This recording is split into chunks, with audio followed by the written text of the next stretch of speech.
امام عبدالرزاق بن حمام الصنعانی رحمہ اللہ وفات 211 ہجری، مصنف عبدالرزاق باب فضل الضحایا والہدی، اس کے اندر ارشاد فرماتے ہیں ام المومن امی عائشہ رضی اللہ تعالیٰ نے فرمایا کہ رسول اکرم صلی اللہ علیہ وسلم نے فرمایا ضحوا وطیبوا بها انفسکم، نبی کریم صلی اللہ علیہ وسلم نے ارشاد فرمایا ضحوا، قربانی کرو، وطیبوا بها انفسکم، اور خوش دلی سے قربانی کرو، خوش دلی سے، فإنه ليس من مسلم يوجه ضحيته إلى القبلة إلا كان دمها وفرسها وصوفها حسنات محضرات في ميزانه يوم القيامة۔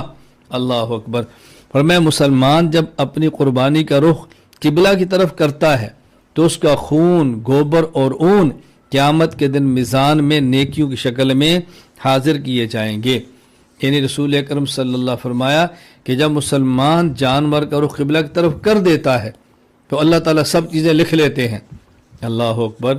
یعنی اب اس سے یہ بات بھی ثابت ہوگی کہ قربانی کرتے وقت مستحب یہ ہے کہ جانور کا چہرہ قبلہ کی طرف ہونا چاہیے۔ یہ دیکھیں نا، خود بخود اس سے بات ثابت ہو رہی ہے۔ تو رسول اکرم صلی اللہ علیہ وسلم نے یہاں فضیلت ارشاد فرمائی ہے قربانی کے جانور کو اللہ کے راستے میں قربان کرنے کی۔ اللہ تعالیٰ ہمیں یہ باتیں اپنے فضل سے، کرم سے سمجھنے کی توفیق عطا فرمائے۔